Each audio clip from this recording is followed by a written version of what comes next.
Welcome to another episode of Retrotopia, where me and Sam talk about the games we used to play. And Sam, what is the game of the week this week? This week we are talking Shining Force for the Sega Genesis. I'm excited to get into it. I've been sitting on this all weekend, so Yeah, you've been kind of bouncing around. bouncing around. Yeah, just constantly. Yeah, I'm playing it. I'm playing it. Yeah, I'm playing it. No, it's good. It's great. No, Fantastic. I it is. never finished it, so you get to do most of the talking this week. Oh yeah, I've been playing this game for a while, off and on, and actually, I think as far back as like last fall, I had started trying to play it a few different times, and I played it on I think it's called the Genesis Classics Collection, the little cartridge. Well, they're all little cartridges because they're for the Switch and they're little rectangles. But the cartridge that's on the Switch, I think it was one of the first games I picked up when I got my Switch. But it's got like a save feature that's really weird. And I think I've accidentally deleted my file a couple times. So I'd get like a few battles in and then accidentally delete it instead of saving it or loading it. And I'd just be like, well, fuck this. And then I just like Yeah, put I've it been down for a there. while. Yeah, no, I bought the Genesis collection on the PlayStation Store there, and that's where I've been playing this game. It is disrespectful to my high def TV to look at the graphics of this game. Oh, the graphics are fine. Ah, they're fine. They're not bad. I'm just a Nintendo kid, so I have to say something shitty about Sega. Yeah, like how much better the graphics were. Oh, they were pretty much in some cases, except for the whole every game Nintendo released, including Animaniacs. Fuck that game. Uh, so yes. Well, just a quick shout out to that Genesis Classics collection. It's worth it. Well, a lot of the games now are on Switch Online, so maybe it's not as worth it. But No, if you can, the yeah, collection I got has way more than the Switch Online has. I think so. But I think the biggest hits are already on the Switch Online. So if you're like, I want to play like Toe Jam and Earl and Shining Force and a couple of the Sonic games and whatever, like, yeah, that's on the Switch Online if you've got that subscription. But otherwise, there's a lot more on there, and it's really worth picking up. Oh yeah, I'm not regretting the purchase much. Cool. So aside from that, what have you been playing? um, you know that game by Akira well, not by Akira Toriyama, but featuring his art, Yeah. original characters called Sandland. They came out with a demo, so Mm-hmm. I sparked that up today. I was going to play a little more Shining Force, and I saw I had the demo ready. So you know, see a squirrel, go chase it. So I started playing that game, and it's interesting, but the demo gives you no direction. So I'm still on the fence whether I want to buy it or not. That's weird. Uh, Like, it doesn't start you from the beginning or give you any sort of tutorial. no, it gives you how to use your items, how to use your like capsule robots, I guess you'd call them. Like you have a tank, a motorcycle, and a robot. Yeah. Then you just travel around this kind of open desert land, fight enemies, and find ruins. And you go into the ruins. And I didn't find anything special in the game, Hmm. so I finally gave up after about an hour. But for the mechanics, the gameplay, the graphics, and all that stuff, and the characters, they all seem great. I just really wish they threw some story element in there, so I kind of knew what was going on. Yeah, it seems like lately a few of the demos I've played have had that like carryover save file where you can play. I was playing Unicorn Overlord, and then I got a copy of it. And that's one where it's like, well, you can play. You have a time limit on how long you can play, but it's the full game, based not full game, but Yeah, as far yeah. as you could get in 5 hours. I'm sure there's a limit to it, but So um, one battle. one battle. Well, that wouldn't have been bad either, but at least it then if you intend on buying the game, you've got that portion of your save file sitting there. You don't have to restart Yeah, from Final scratch. Fantasy Seven Rebirth did the same thing. Yeah, I'm surprised it didn't do that, but oh well. The first game I ever had that did that was Lunar and Silver Star Story Complete on the PlayStation 1. I Hmm. have the demo disc still, and yeah, they let you play the demo up to a point and then save your progress. And the funny part was the demo was actually different than the final game, so it's almost like two versions of the beginning. Oh man, I bet that's not worth any money. Oh no, no, actually, it's not. The It's demo just disc isn't usually I've like. I've never Yeah, checked it out. Like I never thought about it. yeah, you should. I bet it's worth a pretty penny. There's actually something goofy I saw on Reddit. There's like a subreddit for people that collect CDs. And someone posted a picture of like a Walmart exclusive Taylor Swift CD that apparently is worth Oh, a chunk of change because she like signed an exclusivity deal with Target. How stupid is that? But it's like, yeah, this CD in its original shrink wrap is worth like $300 or something like that. well, collectors will buy anything as long as you can prove it's rare or Hmm. unusual. Yeah. God, I was that way when I collected. Yeah. I mean, I've still got all my Beanie Babies. I'm waiting for my cash out. You didn't lose them in the divorce. Yeah. Oh no. There's The no. Um there's a video actually online of a couple back when Beanie Babies were the big thing, and they were in a divorce, and they were actually going through a pile of Beanie Babies in the court because they had to split it up equally, and they had to determine the value of them. and they're worthless though. Oh, now they are, but back Yeah. in the day, Oh, those back things were then. fucking gangbusters. Yeah, back then. Yeah, people were planning their retirements around their friggin' It's Beanie like Babies. those what are they called? Funko Pops now. Mhm. Those Yeah. things like have value to them, and they have warehouses of copies of them. And then they destroy them, and all of a sudden they become rare again.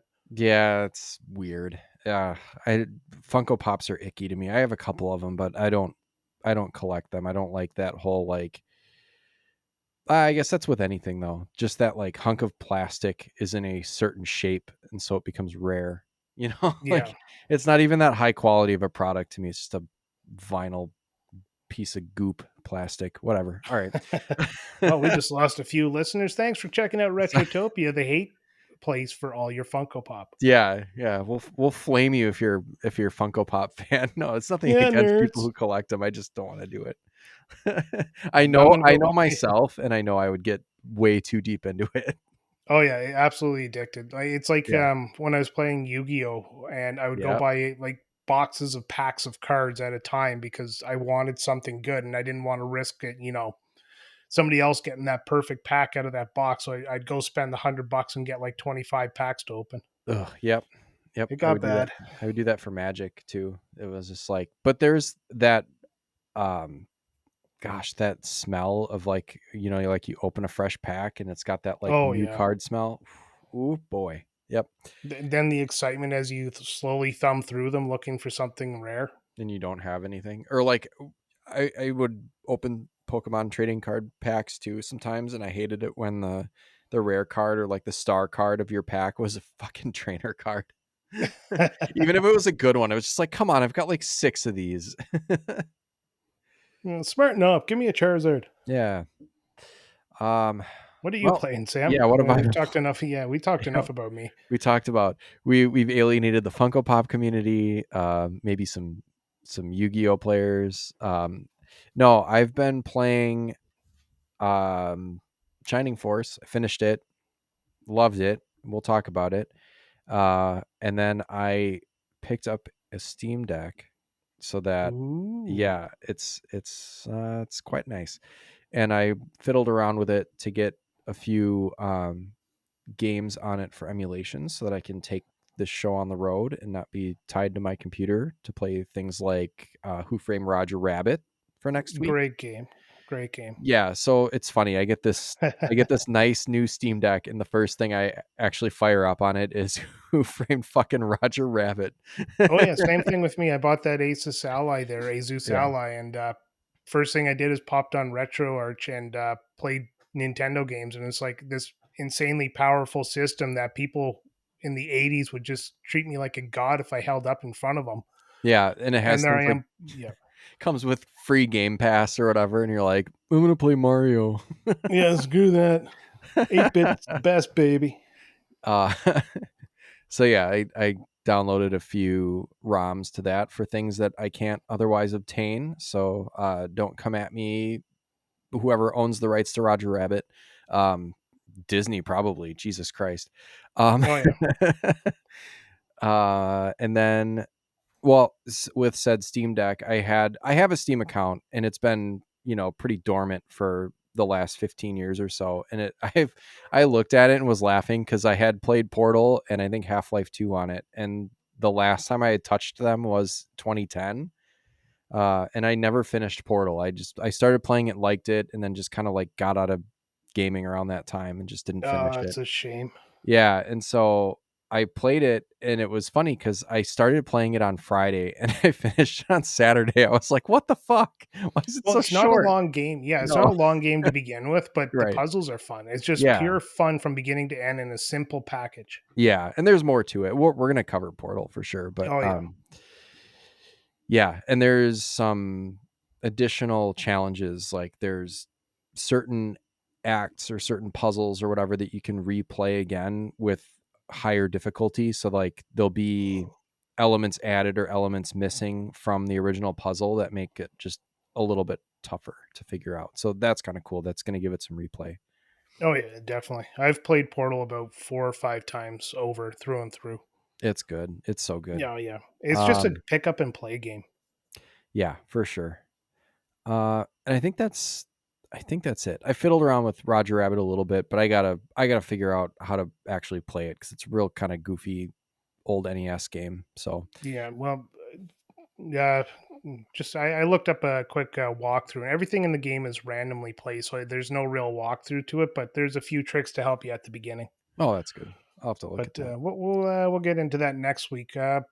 For now, we have social media. So if you'd like to join in on the conversation, you can find our social medias at Linktree backslash Retrotopia. That's linktr.ee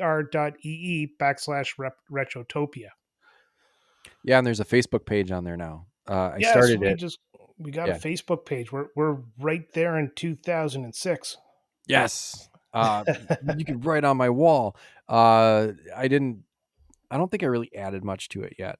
But you can add that to your Facebook. First of all, get off of Facebook, but whatever. If you're on Facebook, that's your jam. Hey, we got a Um, Facebook, but if you fucking go on to it, it'll cut you. yeah. But anyways, yeah. You can go on there and maybe we'll have some updates. I do want to link it up to an Instagram because I think Instagram is more of a fun platform, but it's I all the think same. Instagram's more relevant nowadays too. Insta and we'll maybe get a what's the other one? The TikTok or whatever Yeah, they're trying to ban. I can't wait to see you sitting there. It's like I'm playing Shining Forces. You do a dance in front of the camera for no reason. Yeah, I don't really understand how to use that one. So that one might not happen because I'm not, 15. So um Ooh, take that, everybody who doesn't listen to this show.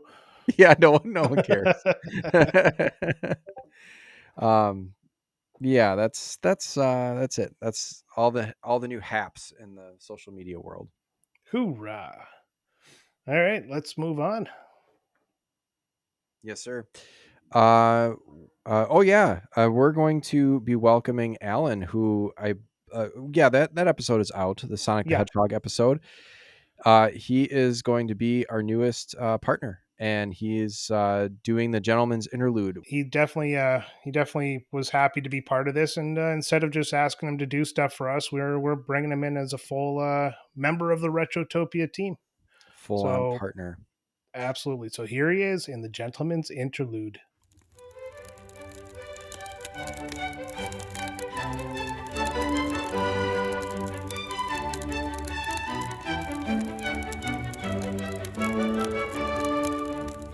In the annals of interactive entertainment, few sagas command the reverence and adoration bestowed upon the venerable epic known as Shining Force. Birthed into existence by the esteemed hands of Sega, this seminal title emerged during the golden epoch of 16-bit gaming, a period heralded as the zenith of pixelated splendor. It was a time when knights, dragons, and sorcery held sway over the imaginations of many. and within the confines of the Sega Genesis, a realm of boundless adventure unfurled. The genesis of Shining Force originates within the fertile minds of a visionary cadre of game developers at Climax Entertainment. Crafting a narrative imbued with the essence of medieval fantasy, they sought to manifest a realm where the machinations of heroism and villainy intersected upon the stage of tactical warfare. Thus, 1992, amid a crescendo of anticipation, Shining Force descended upon the gaming populace with an irresistible allure. At its core, Shining Force is a testament to strategic brilliance, offering players the mantle of leadership over a cadre of valiant champions. Commanding their forces upon a grid-based battlefield, tacticians were tasked with marshalling their units to thwart the encroaching darkness that threatened the serene kingdom of Guardiana. Yet, beyond mere battlefield prowess, the game endowed players with the responsibility of nurturing their warriors' growth, ensuring their ascent from fledgling recruits to stalwart guardians of righteousness. However, what truly distinguished Shining Force from its contemporaries lay not solely within its gameplay mechanics, but rather within the rich tapestry of its narrative. A saga replete with intrigue, betrayal, and the indomitable spirit of heroism, it beckoned players into a world teeming with mythic wonders. From the verdant pastures of Guardiana to the foreboding depths of the ancient ruins, each locale bore witness to the unfolding drama of an epic struggle against the machinations of darkness personified. As the player delved deeper into the heart of Shining Force, they found themselves ensnared in a web of enigmatic lore, where the fate of kingdoms hung precariously in the balance. The narrative imbued the gameplay with urgency, compelling players to navigate labyrinthine dungeons, engaging in harrowing skirmishes, and ultimately confront the malevolent overlord, Dark Dragon, whose shadow cast a pall over the land. The legacy of Shining Force extends far beyond the confines of its pixelated realm, resonating deeply within gamers' collective consciousness worldwide.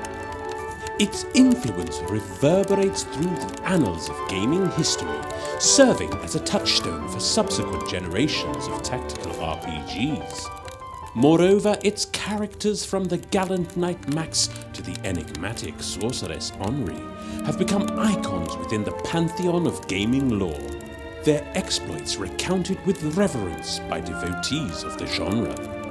In summation, Shining Force is a testament to the enduring power of interactive storytelling, a luminous beacon guiding players through the labyrinthine corridors of imagination.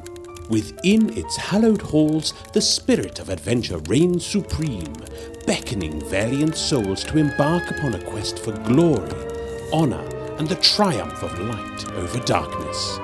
Thus, let us raise our controllers in homage to this timeless masterpiece, for in gaming, its brilliance shall never wane. All right, Sam, that was fantastic. I have to go clean myself up. And in the meantime, we have some comments. Do you want to take it away? Oh yeah, before we get to that, I was going to say is the gentleman's interlude is happening right now. Is that like some sort of code for like Oh, yeah, absolutely. man. Okay. So, comments for Shining Force. Our first comment comes from Zodiac from the Retro Hangover podcast, which is also a great podcast, so you should give them a listen as well. The strategy game that got me into the genre. Shining Force is an example of an accessible SRPG while still not being an absolute cakewalk.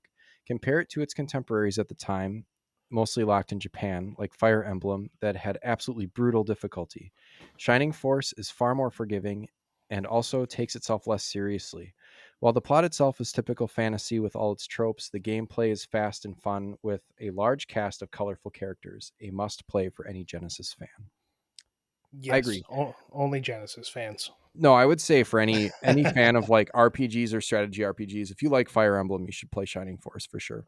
Now, I know this isn't the first, but this definitely paved the way for strategy RPGs for sure. I'm not going to deny that. I would say for strategy RPGs in the US for sure. Yeah. All right. The next comment we have is from JNasty15. He says, the thing I always enjoyed about Shining Force games is being able to explore the towns. Compared to most other SRPGs where you get to a town and have a menu of which place to go to, Shining Force lets you walk around freely, talk to party members, people in town, explore for treasures, and find hidden characters. Adds to the depth of the game outside the Final Fantasy Tactics, my favorite SRPG series. Hell yeah. Well said. And what? Well said. Oh yeah. I thought you Nothing said to what's add. that? I was like, yeah, I just said hell yeah. So the last comment comes from Sergeant Hombre, who says, "Let me tell you my thoughts on this one. I never played it. Pictures make the graphics look good. RPG. Well, He's at my level of commenting. well said. Well, you Yeah, should play it because it's good. yeah, definitely. If you're into old 16-bit RPGs, this is probably one that should be in your rotation. Yep, for sure. Oh, and our notes say we read and answer comments in turn. I guess that shouldn't have been there. Oh, we already did that. Yeah. Let's do it again. Yeah. It's like Groundhog's Day with comments. Oh yeah, there's just an hour and a half of us reading the same 3 comments over and over. Oh, some people would listen to it, I guess.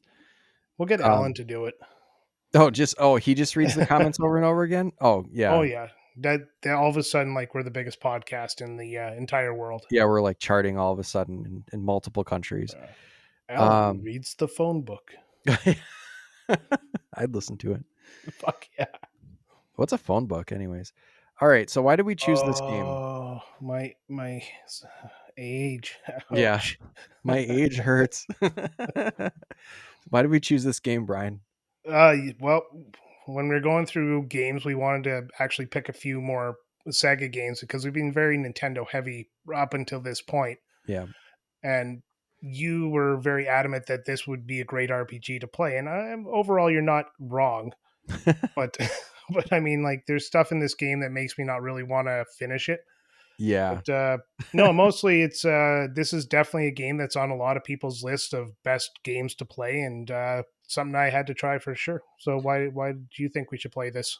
I suggested it because it was very high on my to-do list, my backlog. It was very high in the backlog. I had, like I said, started it several times in the past, enjoying it, but that pesky save feature, once if you don't get the hang of that save state feature on the Genesis collection, not the Switch Online Genesis collection, the actual game itself, you can end up easily deleting your own file or like saving over it at a bad spot. So I got frustrated a couple times, but overall enjoyed the game. But this time I just kind of pushed through and made sure I didn't fuck up the save file. Yeah, that's a big thing. Or have me, play the game for you and delete it. Yeah, I could have done that. Yeah, I've got all the guys leveled up. I found all the characters and stuff, and then Brian Just have deleted me it. over for a beer, and next thing you know, the save file's gone. It's like remember the Futurama where they go to Mars and Zoidberg keeps like coming in and like, I broke your television. That would be Yeah, you. pretty much. At least my brother thinks of me that way. Yeah, you are the Zoidberg of your family. So let's get into this game. Not a real deep story. It's pretty like I think Zodiac said in the comments up top. Very typical fantasy fair, I guess. Not fantasy fairs in like a Renaissance fair, but so there is a big bad guy, Dark Soul, and he is trying to revive Dark Dragon, a lot of darks. And Dark Soul rules over the kingdom of Rune Frost, and like the whole world is called Rune. It's a lot of like recycling of the same words, which makes things a little bit confusing. Save space by using the same word over and over. Yeah, it really didn't have to like teach the I don't know, or like add more words to the game, because you just snip and like cut and paste the same words in. So let me start back at the top. Rune is the name of the world that you're in, there is a kingdom in Rune, called Rune Frost. Rune. Um, and there is a man there, or a wizard of some sort, named Dark Soul, and he's awakening the Dark Dragon, which was sealed away 1,000 years before. Of Boom. course, always on the thousands. Nailed it. Yes, it's always 1,000 years ago. So it's up to you in the Shining Force. So your group of warriors, or your party, is called the Shining Force, which I I think is thought that was so lame. really, I liked it. Oh man, like the whole game, like, yay, we're the shining force. Are you the shining example of what to do? it, No. it's kind of campy, but it's like, we need you, Shining Force, and it's like, Yeah, hell it yeah, literally sounds like somebody had tried to come up with a cool sounding name, and this is the best they could do on short notice. yeah, they're the Shining Force. Well, this game actually is part of like a series of, kind of, I think, kind of I'd have to look into it more. Kind of interrelated RPGs and SRPGs called, with, well, it has the word shining in it. So Yeah, shining in the darkness. Shining in the Darkness, Shining Force. There's like Shining Glitter. I don't know. There's other Shining games after Shining Force, but um, Shining the Holy Ark sounds yeah, familiar. Shining the Holy Ark. There's that. That's an action RPG, I think. Um, so yeah, there's a bunch of these Shining games on Sega consoles and ever after. Yeah, they're. I'd like to play some more of these after playing this one, especially Shining in the Darkness. That one seems pretty neat. Um, so you are the Shining Force's leader, your character. You name the character, although canonically I believe the character's name is Max, which is a weird name for a fantasy character. Oh, let's take pause here and talk about the character names, because there are some like actual fantasy character names, and then there's like Ken the Centaur. Ken. Yeah, there's we were laughing about this as I was playing it, but like, who else was in there? I got Adam. You got Uh, Diane, the archer. yeah. Like, what the it's like, it's like it's like this Diane guy's like, sounds like the woman who brings in donuts and then tells you to watch your weight. right, yeah. Oh, don't eat that donut. But Oh, yeah, it's hey, look, like, there's vegetables in the box. yeah, there's Hans, and then there's Diane. One of them is an elvish archer. The other one is an accountant. Like, it's just like the most boring ass names next to like the weirdest names. Anyways, yeah, so you, the Shining Force, are trying to stop Dark Soul and his minions. There are several bosses and sub bosses on the way. While you're on your way to Dark Soul and the Dark Dragon itself, and they're all equally awesome, because the game does a really nice job as you're going through of kind of like doing these several rug pulls where it's like, oh, finally I got this asshole. It's like, oh, he's just like a minion. um and there's a bigger bad, and then you go get to that guy, it's like, oh, no, no, no, this guy is another minion. Or he's like the thrall of this guy or whatever. So you're going through um all the way up until you get to Dark Soul himself, who's trying to summon Dark Dragon on the last battle. Spoiler alert, it's an old game. um but yeah, But some don't worry, the shining force is there. the Shining Force. And then even one of the bosses, there was a boss that I thought was kind of tough, and then I was like, come on, this guy's name is Elliot. He's like this like he's like this gnarly looking dark, I don't know if he's like a mage or like this dark, black knight looking guy that looked kind of cool. It's like, oh, it's Elliot. um Maybe in Japan where this game was made, these are exotic names to them and they sound really cool, kind of like, Japanese names sound cool to us, except for it's like literally just saying John in Japanese to them. yeah, like how Ryu means dragon, some cool Yeah, stuff like that. Yeah. it's like this is all kick ass, but really it isn't. Yeah. um just funny weird names. um I listed some notable characters. I want to talk about some of these weird characters that you get, because there is a standard set of characters that I have listed down here in the notes. And it's the bulk. Like, you could get through the game just fine by not picking up any of the unlockable characters. It's just kind of like Final Fantasy VII. Like, there's Vincent, and there's Yuffie, or Yuffie, And I think like Kate Sith or Kite Sheath, I think that's no, that one's not um unlockable, is it? No, he's a main staple of It's a Final main. Fantasy VII. Yeah, so there's main characters, but there's like two or three that are optional, or like little side quests to unlock them. And it's the same with this. Like the people that you talk to in the towns and the some of the things that you do along the way might influence some of these characters to come along later and join your party, which is kind of cool. Yeah, you have 19 main characters that you will get throughout the story, and then you have 11 unlockable characters that you find on your journey. Which is it's a fucking deep roster, That and is. for a game that doesn't have permadeath, it's like it's very accessible, I think, to someone who's new to a strategy RPG like this. Whereas Fire Emblem can be a bit dicey because you can perma kill your characters if you let them die.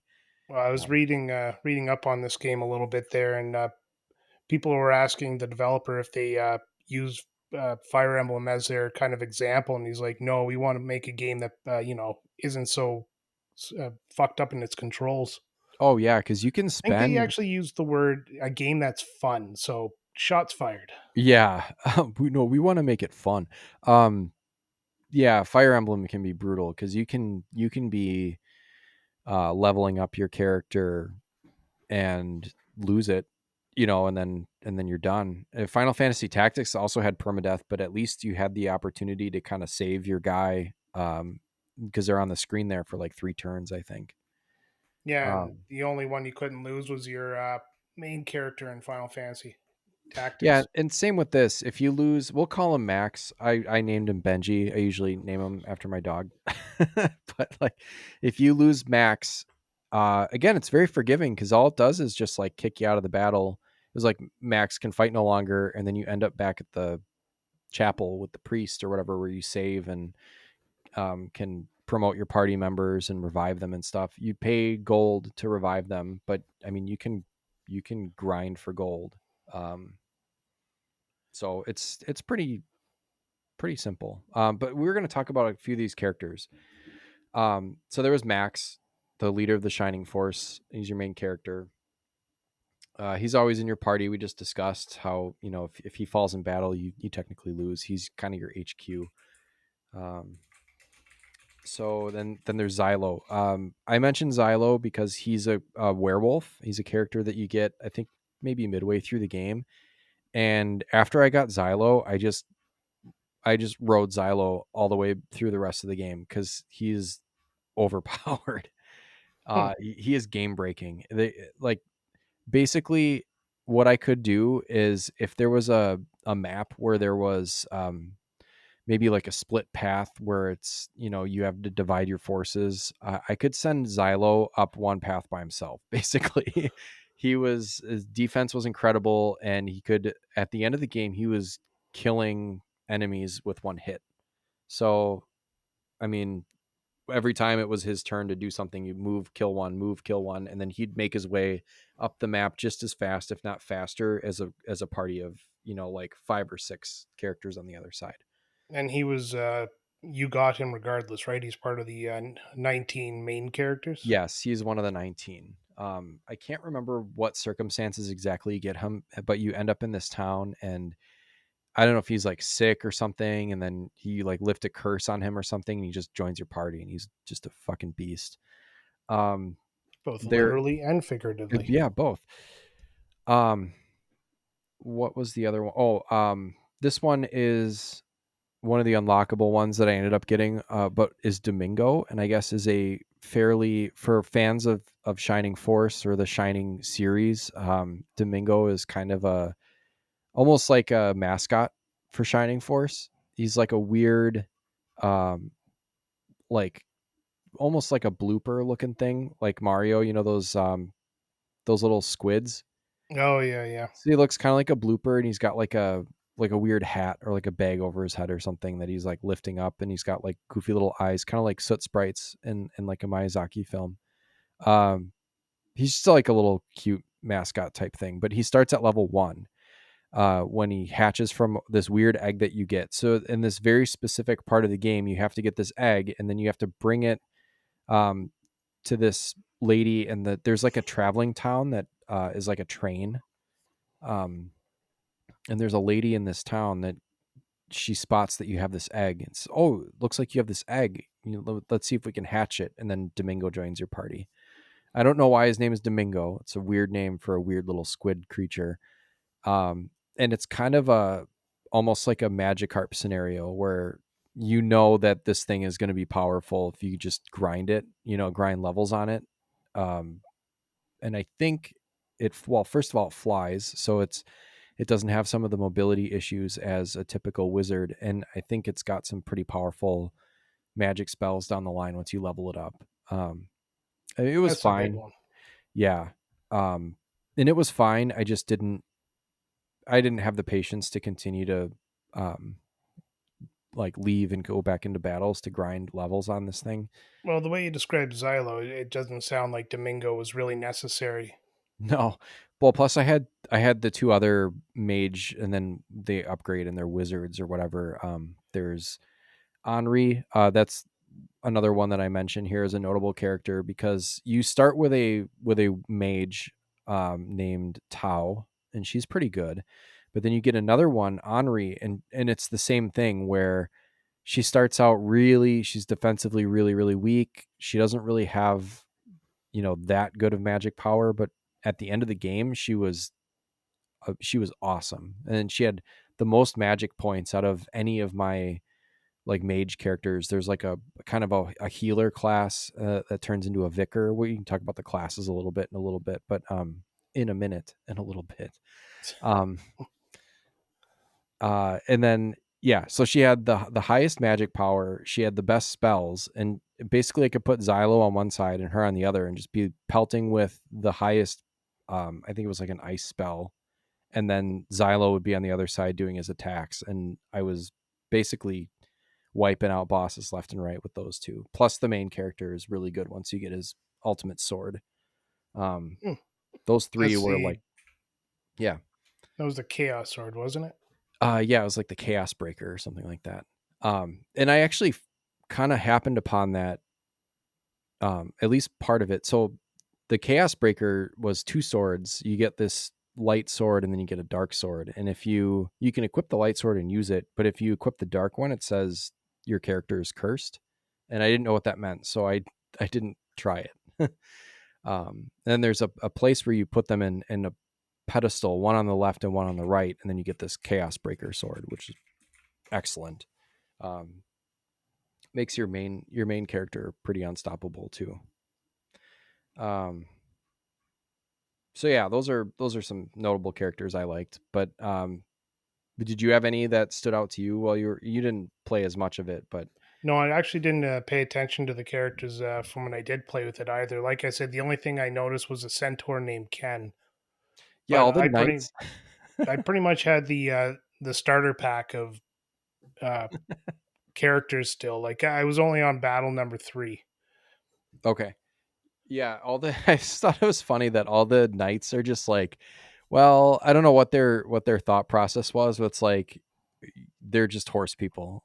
They're just like Yeah, horse body and then a human body sticking out like a centaur. I don't understand why, but maybe it maybe was it's based easier. off of chess. And the Could knights are horses in that, right?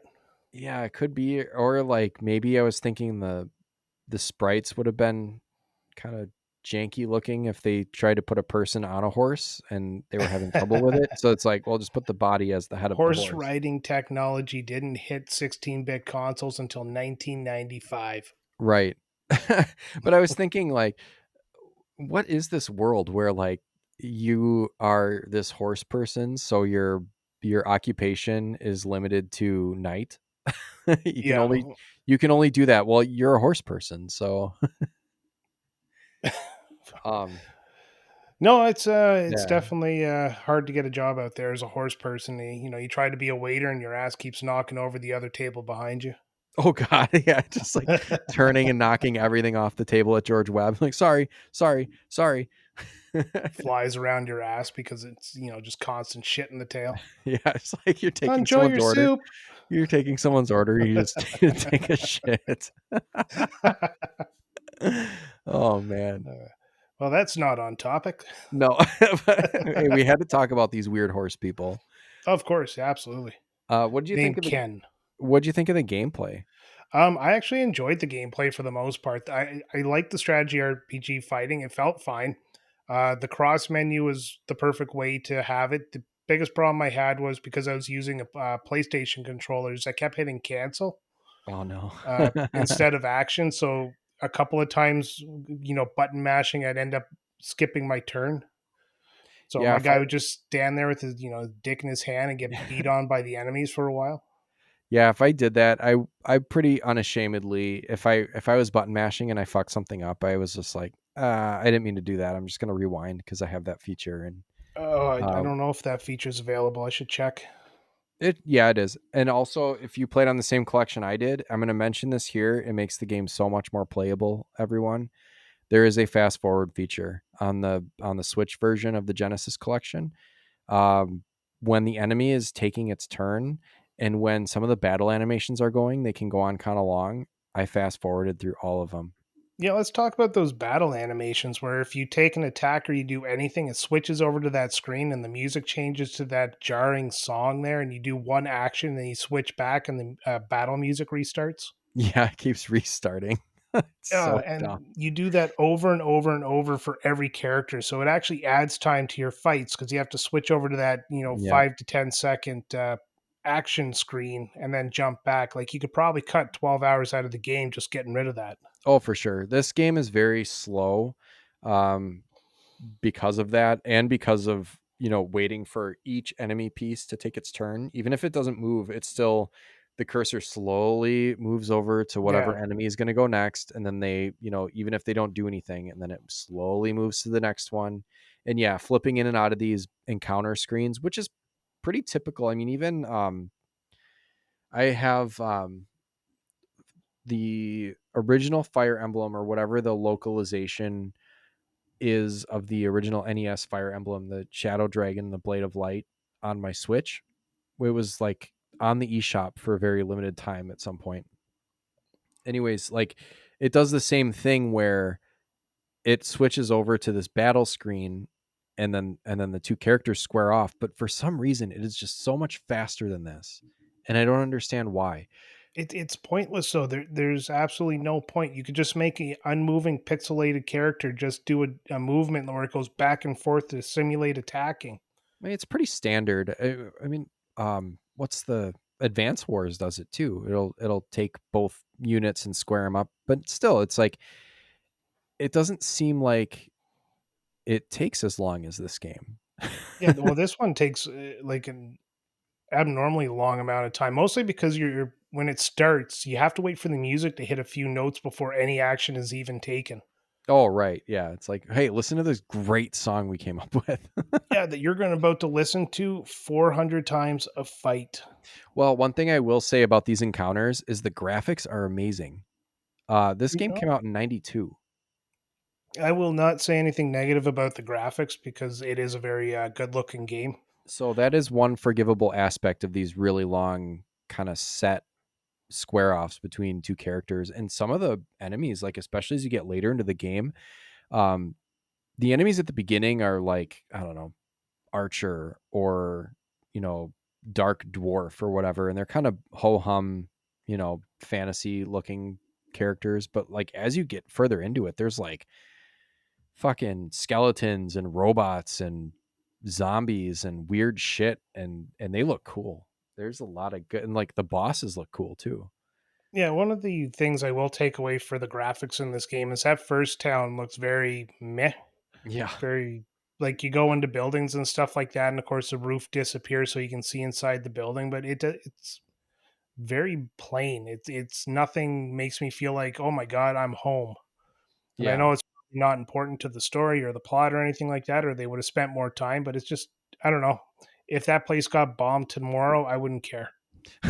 Yeah, it definitely feels like a lot of the effort was put into these animations for the battles. And then it should be for the most part. That's where you're going to spend most of your time in this game is in battles. So For most of the interesting time at least, because I was, I would finish a battle and then you'd get and I did appreciate, I think Jay Nasty said it in the comments too, that in between the battles there was, towns to explore and people to talk to, which was a little different for its time. Because a Fire Emblem game, for example, we didn't get them in North America, but playing some of the GBA ones, and this one I have on the Switch, um, they you just go from battle to battle basically, and you don't really get a chance to breathe or a chance to explore, or buy items, or re-equip this person. yeah, but if um you look at other RPGs, like particularly SRPGs, but just other RPGs that came out, you have like Final Fantasy V that came out in the same year, I believe. Uh, pause 1992. it. And they do this exploration a lot better than Shining Force does. So I don't know if like you made a great point about uh, the what's it called, Fire Emblem. They're not or just going from battle to battle, which I guess would be a better comparison considering they're both strategy RPGs. Yeah. But as far as comparing it to other games that came out of the same year, uh, some games did it better. Like Dragon Quest V and Final Fantasy V have a lot more exploration in it than this game does. Yeah, those are some heavy hitters, and Yeah, Japan only games. So like, as far as what we were getting on this side of the, on this side of the earth, I think this is probably the best we were going to get in 92. you make another great point. I guess I picked the two games off this list in front of me that That aren't we never really applicable to that we us. didn't get. Yeah. um Whoops. well, anyways, I would say, and as another counterpoint to how boring the first town is, there are much more interesting environments as you progress through the game. There's one, I think I mentioned the traveling town, where it's a bunch of wagons and like a train engine, and the town actually moves once. It's kind of cool. Once you're done doing whatever you need to do in the town, talking to all the people you need to talk to, you talk to the basically the train conductor, and they say, "Okay, all aboard, we're leaving." And then the train like pulls out, and you're just in this field. And actually, if you don't walk left, you miss a character that's just standing in the middle of this field off screen to the left. And he's one of your ones you can recruit. He's just out there. Awesome. Yeah. Just And standing then, there like you fail to get him, he'll still be there and just like, where are you guys? yeah. But it's kind of cool because this town basically leaves, and you're in this field that becomes a battlefield, because whatever enemy is like lurking right outside, and you fight the set piece battle in this field, and then the train comes back and the town is back. I was like, well, that's pretty cool. Um, so it's stuff like that. And then there were some battles that were in castles where you had to go up ladders and across bridges and stuff. So it kind of narrowed your kind of bottlenecked in certain spots. And if you weren't careful, you could get, they would just pick you off on these ladders. Um, Stuff like that, fighting your way through rooms and dungeons and stuff later in the game. So the battlefields were pretty blah in the beginning, where it's just, grass, trees, mountains, that sort of thing. And then increasingly became more and more, cool to look at and stuff.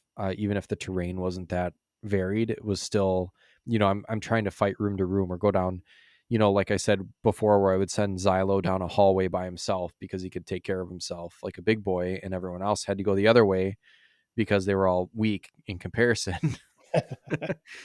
um, Pretty neat. Um, so I liked that, and I also liked how when you move your character in a Fire Emblem game, or in like Advance Wars or something like that, you're on the grid system just like this, but you're directing them with arrows basically. I Like kind of, appreciated that very, very much. Not selecting the uh, block you want them to go to, like Final Fantasy Tactics. You just walk them around in a set area and then yeah, open up the menu and do your action. That was brilliant. Yeah, it was cool. It was like it was your turn, and then your character will flash, and then you'll see a set of flashing squares around them in the area they can move in. And you can just freely walk around in this area, and then once you've either positioned them or moved them in front of an enemy you want to attack, then you just open the menu and do your thing. Yeah, and it was opening the menu doesn't end your turn either. Like you can check how far your attack's going to go. If you're a square off, you close it all out, move one square, then repeat your action. Yes, exactly. Although one thing I didn't appreciate, which kind of changed, the tactics of the game itself, was that you couldn't hit and then run. Um, so you can do that in Fire Emblem, I believe. You've got your movement phase and you've got your attack phase. And if you attack but you haven't moved yet, you can attack and then move off. In this game, once you attack or use an item, your turn is done. Yeah, that's I guess that's part of the strategy, but that is kind of a dick move. Well, sometimes it would kind of influence my actions a little bit, where it was like, oh man, this guy is getting a little low on health and I don't really have any healers nearby. So do I retreat off where I think that they could probably be safe, or do I roll the dice and try to attack and see if they can finish this guy off in front of them? And sometimes it didn't work. Yeah, But yeah, it definitely added a layer, a different element. I wouldn't say necessarily just made it hard. It just made it a different type of strategy.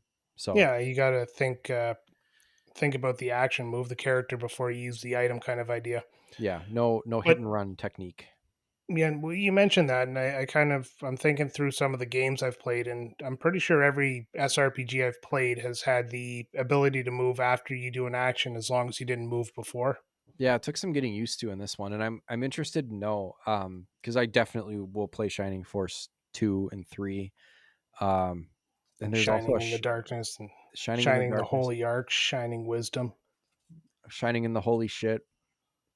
Um, I got the whole list open in front of me. There is way more shining games than I thought there was. there's a ton of them. There's Game Gear versions of these games, which I'm sure are just like really watered down versions of the console version.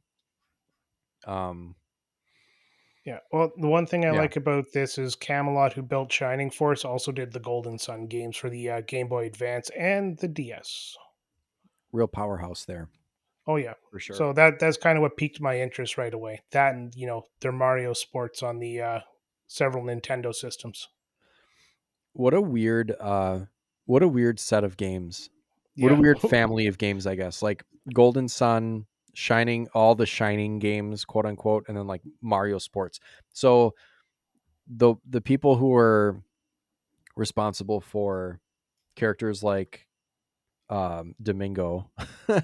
and and Got the keys Diane to the the Mario Archer Kingdom. also created Waluigi, right? Because he's originated in Mario Tennis for the 64. Was that on the list of games? Well, you said the Mario Sports games. Well, not all of them. I mean, Oh, some of them. Okay. Mario Golf 6. Oh, no, they did do Mario Tennis on the 64. So Waluigi and Domingo are weird cousins. He's Shining Force canon. Yeah, that'd be awesome if like Waluigi was an unlockable, like meh.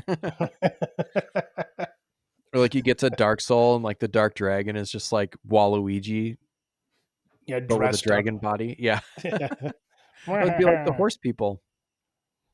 Um, Exactly. Like it would just fit so perfectly. do you have anything else on gameplay? I don't think I really do. I think we covered it. It's No, really fun. It's very forgiving. the only thing that I didn't like is when you were in the town, like when you're outside a battle and you wanted to talk or do any action, you had to open up the cross menu. Yeah, some RPGs are like that, and I don't love Yeah, it. but at this time there was already a bunch of Final Fantasies and Dragon Quest doing it better, and there was no reason for that. The multi-function button that talks or searches or does action Right. was already designed, and they just had to steal it. Yeah, Not and that one it thing broke the game. I think I have this down further in the notes, but speaking of that menu, let's talk about that fucking menu as long as we're here, because that is one of my gripes about this game. This game has a terrible terrible menu and inventory system that took me a really long time to get the hang of. Um, and there are manuals, especially for this game because it's part of the Sega Genesis mini consoles. It's part of various Sega collections. It's available. I think you can get it on. I saw it on Steam just as a standalone game. Um, Sega has the full PDF of the manual just on the Sega website. Um, so as far as items go, you should be able to look everything up. It's all in there, but the game obviously doesn't tell you, you know, this item is a healing item. You'll pick something up and it'll be like, I don't know. You picked up a That always bothers me. Yeah, you picked up a orb. It's like, I don't know what to do with this fucking thing. Yeah, have a fucking little blurb about what it does. Heals 20 hit points. That's all you got to do. That's it. Yeah, right in the right in the menu or whatever. But just somewhere where you can look at it. I don't know. To be fair, that wasn't really happening in any games. I'm thinking to Pokemon, and like that's a game that I know very, very well, and I only know it very, very well because I played it right when it came out and got to know it, as well as I do. So I know what everything in a Pokemon game does, but I suppose you would look in the manual to figure that out. So I guess I can't fault it that much. But let's talk about the inventory though. There is no shared inventory for the whole party. Each character has 4 slots, Oh, and I yeah. and I hated that. You have to load them up each with like a herb so they have something to heal themselves, and then you have to kind of pass around everything else. Right. And some of the stuff, like if you're buying a weapon in the weapon shop, it would pull up the menu with like, okay, you want to buy this, that's fine. Okay, who do you want to have it? And then it'll have a little EQ next to their name so that if like say you're buying an arrow, the archers can equip the arrow, so it'll say EQ next to their name. Perfect. But if you find something in a chest, like I found it was like a halberd. It was like, cool, who can use this thing? And it was like you open up the menu and it's like trial and error to figure out who the fuck can use this damn thing. Oh, fuck. And I finally figured out that you had to promote the knight to a paladin and then they could use the halberd. And then Well, there as you a go. weapon, it kind of sucked. So whatever. But that was kind of tough because like if you're trying to equip something, the only way that you can see on screen whether or not it can be equipped is if you're buying it from the store.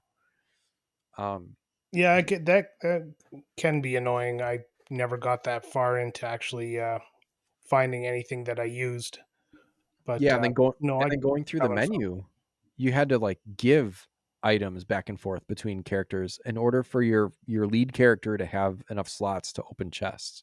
Because you would walk up to a chest and you'd open it and it would say, oh, you can't carry anything else because you have 4 things. Well, it's like, well, this asshole down the line doesn't have 4 things. I wish it would say, hey, this is in this chest. Who wants to take it? Would be Yeah, great. that would be smart. That or let you rotate the character so that the lead guy can pick it up. Yeah, And like you have to who keep a comprehensive list of who has what. yeah, or just have a shared inventory. Just have a shared inventory. Yeah, that would be great. I mean, they're all going to the same place anyways. Right. And it's like, oh man. So you'd open a chest, not be able to do it. It's like, oh fuck. So then you are like, all right, what can my lead character part with? And move it to another character, so use an open slot. And then you open the thing and it's like, I don't know, something dumb that you didn't need or whatever, or something random that you don't know what it is, whatever. That bothered me a little bit. Um Oh, I can see why. That would be fucking annoying. oh, and let's talk about empty treasure chests, shall we? Oh yeah. Oh Because they're man. everywhere. Um You went on this one already, but I'm going to sit back and let you have at her because it seems like you need to get this out. Oh, oh, I did. And there's another game that does this that we can talk about real quick here as a sidebar. But dear RPGs, don't put empty treasure chests in your game. If I see a treasure chest, I'm going to open it. I would rather there be a monster in the treasure chest or something that would hurt me rather than nothing. I don't mind booby trap treasure chests, kind of like Fantasy Star had booby trap treasure chests, and that was fine. But don't have it be empty. That's dumb. No one puts an empty treasure chest anywhere. Well, are you Um, going to go into the dungeon and fill the treasure chest every time a adventurer comes through and takes the crap out? I mean, there's already somebody lighting all the torches in the caves. well, I would go into a room that had 4 treasure chests in it, and they would mostly be empty. Why? That would Who be put annoying. 4? Oh, Why go to the effort to put 4 treasure chests in a room and have most of them be empty? get your hopes up. It's like Christmas to find out your parents are getting divorced. It's a box of fucking nothing. um, so There's a I will. paternity test proving that you're not my kid. Oh, that's a heartbreaker. Okay, I will Unless sidebar you real get a quick. Nintendo. Unless, yeah, this one's got a Nintendo though, so it's okay. Those cancel each other out. Um, yeah, one other game. Quick sidebar because I don't think we'll cover this one for a while, but Final Fantasy II uh, is another game that does this and really irritates the shit out of me. Um, not only in that game is the random encounter rate kind of whack, but there it does this gimmick where you have like 3 branching paths or 3 doors or whatever, and you have to pick one of them, and usually like 2 are a dud, and then whatever the third one is that you probably picked last is the one that goes through either the next floor or the boss or whatever your goal is. And some of these rooms had chests in them and they'd be empty, so there's a lot of empty chests. Again, don't put empty chests in a cavern. Why? Okay, Are we moving good? along. Yeah, moving along. Breathe. So if the second one does the empty chest thing, I'm not going to be a happy camper. Oh, it does probably. Why get Yeah, rid of such an effective trope? right. Shall we move on to sound? Yeah, let's move on to sound. Uh, as long as I'm riled up, let's talk about the sound. Yeah, the sound that fails so bad. I like what you wrote here. Yeah, mute the sound and listen to this podcast if you're going to play this game. Listen to this podcast or put on some jams or something because this soundtrack sucks. Oh, And that it's, first yeah, town music does not fit the vibe. no, not at all. And actually, if you listen to this, and maybe we can like put a little clip of it in here somewhere, but it sounds like Pokemon music from the Game Boy, which is a, obviously handheld system. So it has its own, it is a technological marvel on its own, but, you know, decidedly a lesser system than the mighty Sega Genesis, 16-bit marvel of its era. This music sucks. It really does. This is actually one of the red marks on an otherwise great system with great sound. Right. Like, I mean, okay. I'm sure there was limited space on the cartridge, and so they had to put in this like baby music that they put in. And it's not very complex. And in addition, after when you're going through the battles, and like we said, you attack, and then it flips you to this separate screen where the 2 characters face off, and it plays its own little song. When you get back to the battle screen, it starts over again from the top. Yeah, you're listening to basically about 30 seconds of music over and over and over on like a back and forth repeat. Oh, if that. I mean, it's probably, especially when you get like into the thick of a battle where your forces have kind of met in the middle and you're fighting it out. I mean, you're flipping back and forth between battle and back to the map repeatedly, every 30 seconds or so. So you're hearing the first 30 seconds of one crappy song and then the first 30 seconds of another crappy song over and over again until the battle ends. And like the 7-second long jingle whenever you open up a chest, Yeah. every chest. So if you have 5 chests in a row, you have to pause and listen to that 7-second jingle 5 times in a row. Oh, it does the same thing um when you hard save, when you talk to the basically anything you do with the priest in the little, like the priest is basically your save point. So you talk to him to save, you talk to him to revive your characters, and you talk to him to promote your characters to the next class. So once your characters reach level 10, you can promote them to whatever the next class is in their sequence. So like a knight becomes a paladin.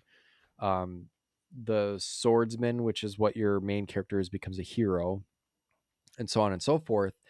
And it plays this like really boring, slow little jingle. It's like, why? And then right at the end of that stupid little sound clip, it's like, okay, your person is promoted. Do you have anyone else you want to promote? Yes. Nope. Yeah. Well, yes. And then you listen to this thing again, and the same for Oh, saving, and the brutal. same for reviving. Oh, looks like this person's in bad shape. Oh, and let's say, why is the priest charging money to revive people? I thought churches were supposed to Have be you about. seen some of those mega church Yeah, that's priests true. there, or That's whatever who it they're is. called, flying like private jets and paying themselves $54 million a year? Oh yeah, that's okay. That's fair. So the save point little vicar or priest or whoever he is Joel Osteen. Yeah, pretty much. He's just making mad bank off you. Yep. He's got money like hidden in the walls. So um yeah, that was kind of a bummer. So and then the higher the level of the character that has fainted or whatever, the more you pay. So if it's a level like a level 17 character, you pay 170 coins. So, you're Okay. kind of punished more Oh, monetarily for the better character that you let fall. well, that kind of makes sense to me. I mean, Fantasy Star, when we covered that, healing yourself was kind of the same way. The more damage you took, the more you paid to heal. Oh, that's right. That So, was true. And so then that was also kind of a church looking weird thing, wasn't it? oh yeah, Down to like the cross. Like same with this. It's like a very like Catholic looking chapel with a priest. Man, how many Sega, children? you got a real weird Catholic church fetish, Sega. Which is funny because Japan doesn't really have a whole lot of Christianity up in their business. No, it must have just been like this weird, kind of, you know, European fantasy looking setting. Let's put some churches in it, I guess. Yeah, there you go. Oh yeah, round eyes do that. And they have oh Jesus Christ. They have horse people too, right? Oh yeah, of course. They probably just think all Europeans are horse people, and I don't blame them. Horse people.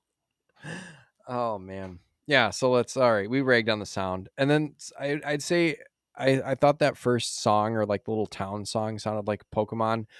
Also the menu select little chime that it made whenever you moved from menu to menu also sounded like the Pokemon, like screen advance or menu chime. It's just weird. If you play it, you'll hear it and understand. I Um, mean, with Pokemon coming out after this game, it would be Pokemon stealing from Shining Force, not the other way around. right, but also that's on the Game Boy, which had a lower sound quality on it. So that just speaks to how poor the sound quality is on this fucking game. Is that a Well, do Game you Boy want to game? hire an orchestra to make the menu chime when you select from items down to equipment? Yes.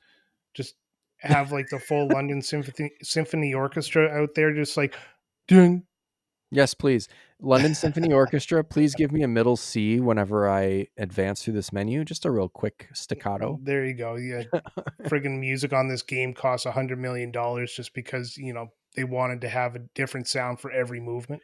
Yeah, they needed them to like pluck a C note. Uh and then they did several takes because, it You wasn't never get it right quite, the it first wasn't time. quite there, right? Yeah, so the sound was bad. Um the fact that the sound reminded me of a Game Boy game that came out 4 years or more than 4 years. No, 4 years. So 92 Pokemon came out I think in Japan in 96 or 97 is not a good sign. So that sound.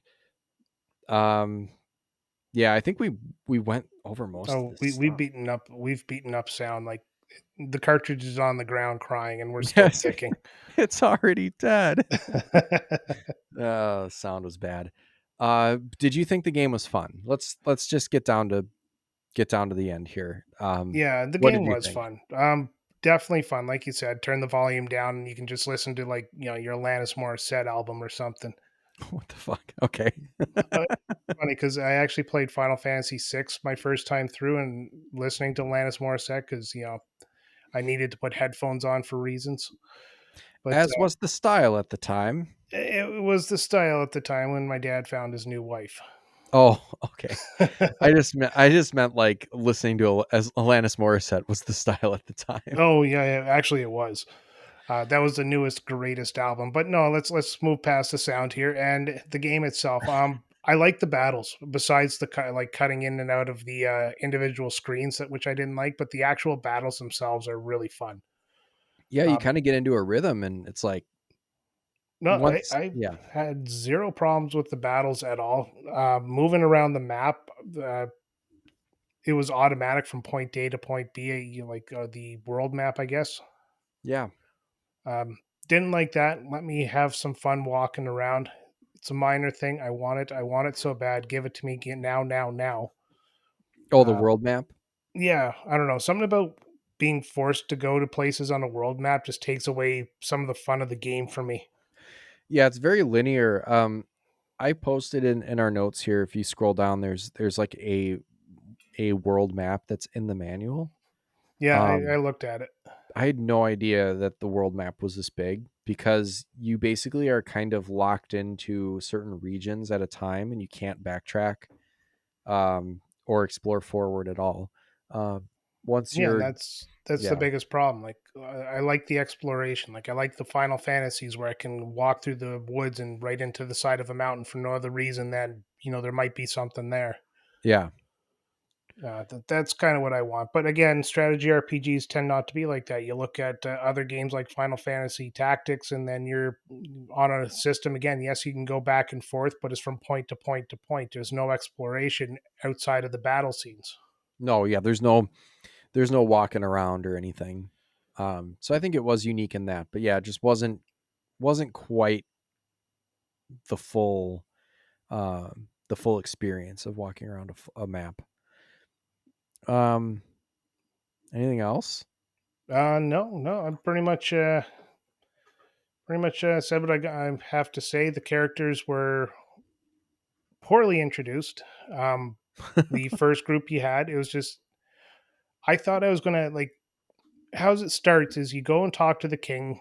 The king says, "Oh, you have to go do this for me," and then you walk in. It's like, "Assemble your team, Shining Force Captain." So you Yeah. walk out, and I thought you had to go like around the town and find people. As soon as No, they they're walked just out of the castle, they all just walked up. It's like, "Hey, we somehow heard your private conversation. We're going with you, no, Dick." they're all fucking standing there. Like, what the Yeah, and it's like, where were you well, guys? yeah, like, why didn't you come on in with me there and back me up, boys? Right. And then your best friend, I don't even know what his name is. He just shows up after. He's like, "You're not leaving me behind." It's like, of Oh, is course that not. Low? Yeah, that's what it was. One of the Low. healers? Yeah. He's like kind of your Samwise. He's like your trope, fantasy trope, like doofy sidekick that is always by your side. Oh yeah. Either way, that was my introduction to the game. Then you listen to diddly doot diddly doot diddly doot doot doot doot doot.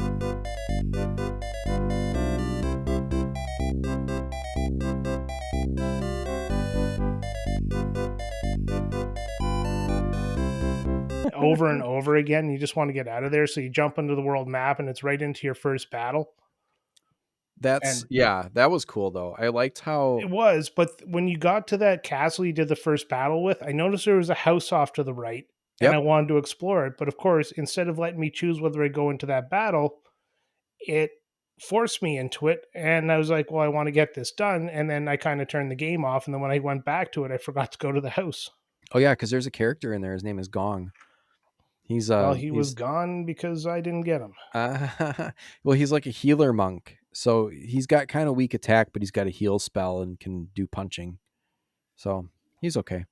All right. Um oh man, I gotta rag on a couple of these characters. I'm sorry, not to like backtrack here, but the fucking bird people suck. Um you didn't get I don't think you got far enough into it to acquire their names are fuck.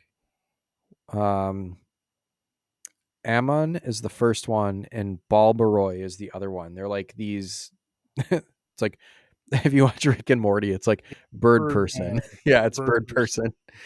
person. Um, they're fucking useless. They fly, so they have better range of motion for maps that have mountains or maps that have patches of sky that you can't otherwise cross or water. Um, but their attack is so weak, and they are so weak when left undefended, and are weak against ranged units like enemy archers and stuff like that. That they're rendered pretty much useless. Like you could make them go around or do flanking or scout ahead, but they're just gonna get fucking killed. And they basically for me got stuck. Everyone else had advanced probably like level 13, 14, 15, and we're doing chunks of damage, and they were like stuck on level 8, level 9 for the longest time because they would attack and do 1 damage. They were basically useless. And when you do an attack, you get I mean, it kind of scales a little bit, but you basically get experience um that's kind of um I guess it's Scaled like to matched hit. up. It's scaled. Well, it's scaled in 2 ways because it's scaled in the sense that once you get up a high enough level, it prevents you from like grinding. You'll get less and less experience as it goes along because the game will say like, okay, you're not going to get past this point, basically. But for these guys, like it would also scale for as much damage as you did. So if they're doing 1 damage point, they're getting probably 1 experience point, and it was useless. It's like basically you can't beat an enemy unless you knock them down to one hit point, and that's like, oh shoot, let me rush in with Amon or Ball Boy, fucking terrible bird people, and do the finishing blow, and then they would miss sometimes. Um, they were fucking useless. Once Xylo joined the crew, and I got like I think an extra archer, and um, there was another optional character that joined my party that was good. Gunts. He's like this weird armadillo guy that has like this steampunk armor. Like he was great. So it was like, well, they can fly, but they suck. So I don't care. Um, sorry, I had to rag on the bird people. Even Yeah. the Shining Force wiki is like they're pretty terrible. There's some useless characters in there, which kind of sucks because I mean you get a deep roster, but there's some stinkers in the group. Um, Yeah, well, that's like every game. You always have that one character that you just absolutely hate. Yeah, like that weird blue guy in Final Fantasy 9. Uh, well, there's Quinoa, right? Or Quino That's the or whatever. Kino. That's the blue guy, or Kinwa. Quinoa. Yeah, that one sucks. Or it could be great depending on how you use them. That's where I'm always second guessing myself in games like this. Is like, do they suck or am I just not using them right? And there's a balance or trying to figure out who's good and who actually just plain sucks. Bird people just plain suck. Um, But yeah, this game is fun. I don't Well, have anything else to unload. yeah, the name is Kina or Quina, Queen Quina. Queen. Yeah, that was a weird fucking character. Um yeah, we should do that's a good top 5 episode most useless Final Fantasy characters cuz Actually, that is a good one. there are some We'll bad put that ones. on the list. Write it down. Um what do you think? Would you replay this? I mean, I know you didn't get Um, as far into it as I did, but like would you take another stab at it in the future? I probably would. I don't hate the game. Like I said, I do have issues with the lackluster sound, and there's some minor things that I can overlook, like hitting the cross menu to talk to somebody or to search Mhm. something or to look around or whatever. The battle scenes where it cuts to the animation of the actual attack. All those things are gripes, but they're nothing that would stop me from playing this game again if I had wanted something to play. Yeah, I think it's a great game. I'd say I'd play it again for sure. I would definitely try to get some of these characters that I didn't get this last time, and I would maybe try to level up some of the characters that I didn't on this playthrough. Like there was a dragon that you get named Blue. Um, kind of underleveled at the time that I got it, and kind of suffered the fate of Bird People, where it just wasn't doing a whole hell of a lot of damage. But I think if you get it leveled up to like the point where you can promote it, whatever it turns into, I think was pretty powerful, and I just didn't have the patience for it. Um, yeah, and then there's characters that I didn't get. There's this weird little um like prairie dog looking thing called Jogurt that I think would be fun to find. Um, I think there's that Musashi there is like a samurai. Yeah, He was good. Hanzu I found pretty randomly. I walked into the last town right before you call up this like um, fortress out of the water, and you have to fight Dark Soul. And there's this weird bush, and I just for whatever reason I was like, nah, that looks weird. I'm gonna search it. I doubt it's gonna be anything, because I would search everything. It'd be like nothing was unusual. Um, but I searched this bush, and there's like a fucking guy in there, and it says ninja, and he's awesome. well, there you go. And he joins your party, and he's pretty strong right when he joins. And I was like, well, there's another starter. There's another reason not to use a fucking bird person. Um, so it was between on the last battle, it was between my main character, like the Max guy, Xylo, this Hanzu, and then my two mages just fucking cleaned up. And then I would basically use I had a group of like 4 paladins that were pretty good, and I just kind of used them as a diversion to draw some of the enemy forces off, and just kind of, piddle with them off to the side while I attacked the main guy with my good group. So that What was did South Park Bigger, Longer, and Uncut, the movie there, do with the advanced forces when they're attacking Canada? Like the chef and all the black people, their oh Operation Human god, Shield. oh god. Yeah, I guess That's your bird people right there.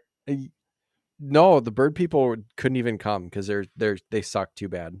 Um, yeah, but it was kind of like that. I guess the knights were my kind of advance, and that's kind of what if you look at the manual, that's what you are supposed to use them for. Is they're a little bit more mobile because they're on horseback, um, and they can be your kind of advanced guard, I guess, while your strong characters and your healers and stuff kind of come up from behind and hit them with a little bit more force.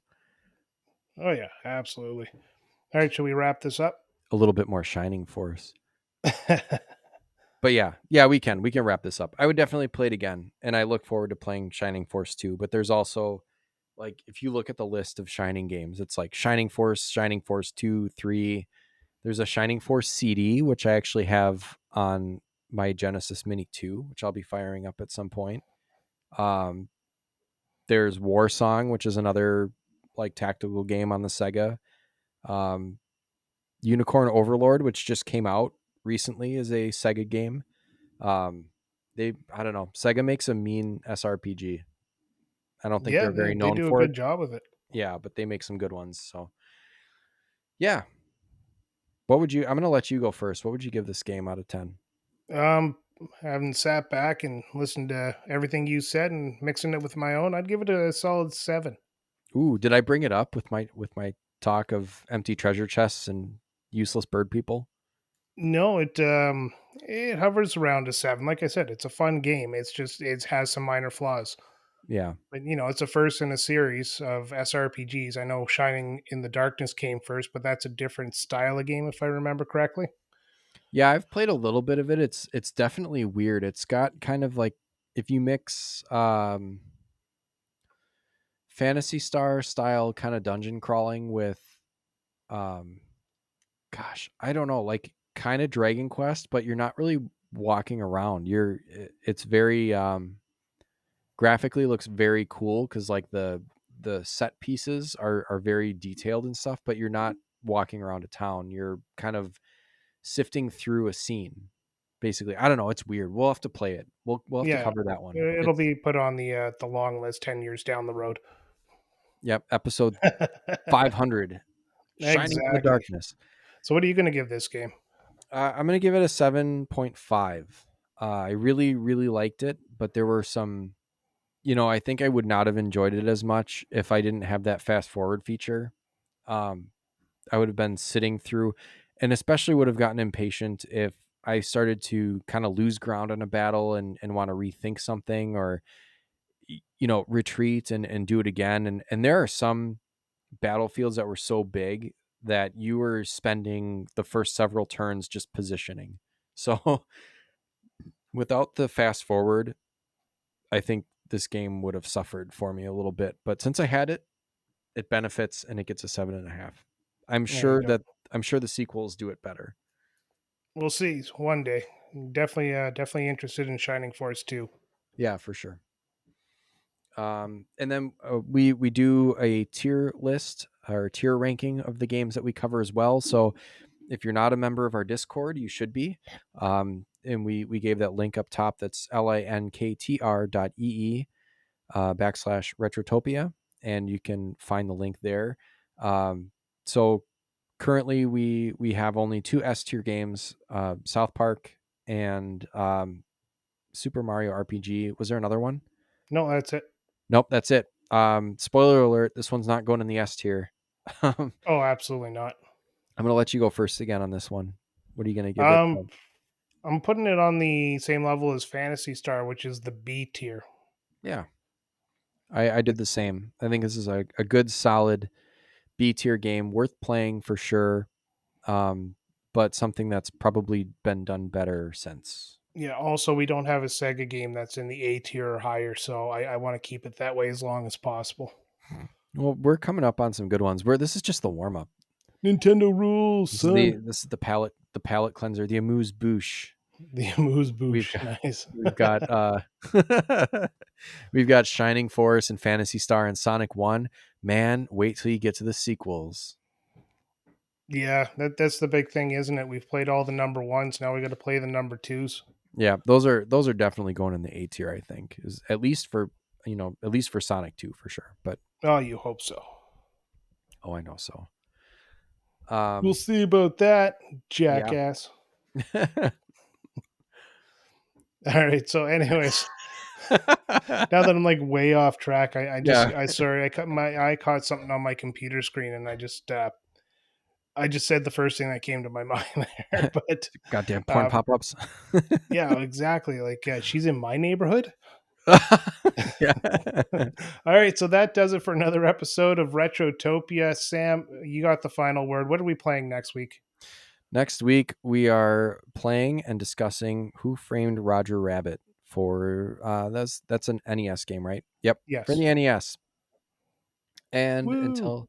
yes. And thank you from the Retrotopia podcast. Until next week. Go fuck yourself, Retrotopia.